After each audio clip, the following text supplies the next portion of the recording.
Jalpaiguri medical কলেজের সুস্থ পরিষেবা চালু করতে বিভিন্ন দাবিতে বৈঠক জেলাশাসক দপ্তরে। মেডিকেল কলেজের বিভিন্ন পরিষেবা নিয়ে বারবার উঠছে প্রশ্ন। মেডিকেল কলেজের বিল্ডিং কাজ চলছে, তবে স্বাস্থ্য পরিষেবা ও অন্যান্য পরিষেবা নিয়ে বারবারই বিক্ষোভের মুখে পড়তে হয় স্বাস্থ্য দপ্তরকে।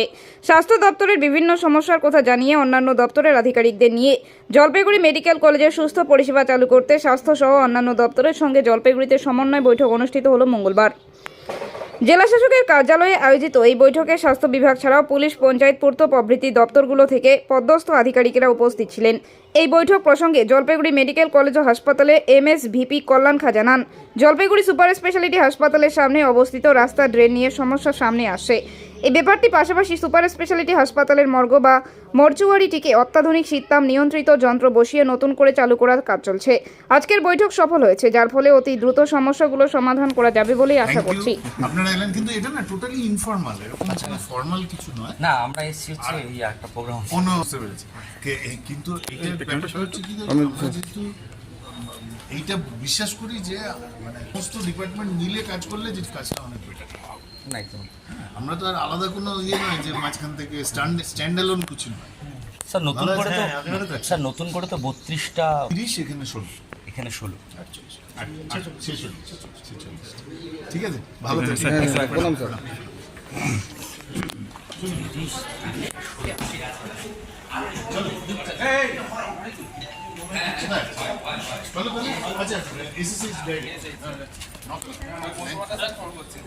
চলো।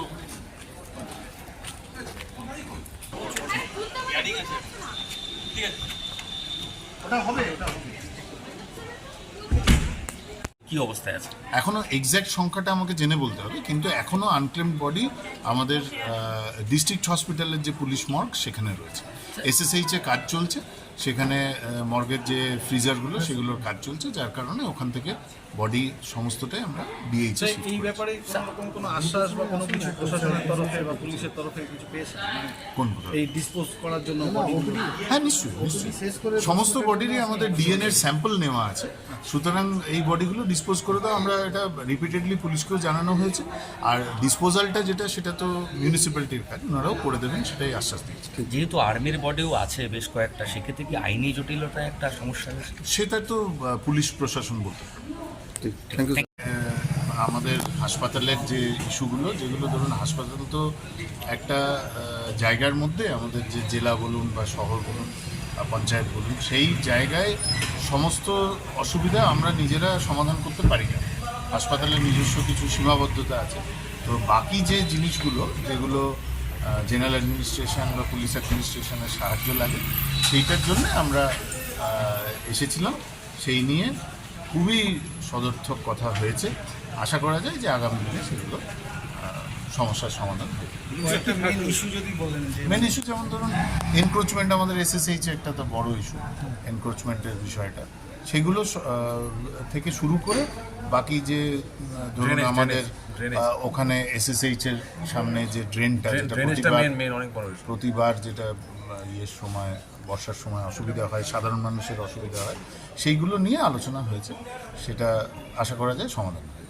আর এই যে ধরেন মানে যে দেহগুলো রয়েছে আর কি কথা হয়েছে, সেটা তো মিউনিসিপ্যালিটি, পুলিশ এবং ডিএম অফিস, তারা প্রত্যেকে যাতে রুটিনলি নেওয়া হয়, কারণ আমাদের এখানে রেগুলারলি হচ্ছে, বডি আসছে, তো রেগুলারলি যদি ডিসপোজালটা হয় তাহলে ভালো হয়, সেটা আমরা বলেছি।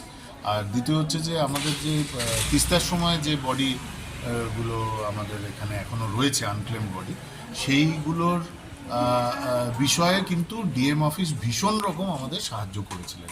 সেই সময়তেই আমাদের যে ফ্রিজারগুলো তৈরি করার জন্য যে পারমিশন এবং তার যে কাজের যে এএফএস, সেটা আমরা ডিএম অফিসের জন্যই পেয়েছি। এখনো পর্যন্ত কতগুলো বডি আছে আনক্লেম ওই তিস্তায় যেগুলো ভেসে এসেছে? এখনো এক্স্যাক্ট ফিগারটা আমাকে জেনে বলতে হবে, কিন্তু এখনো বডি আনক্লেম বডি রয়েছে। স্যার, একটু আরেকবার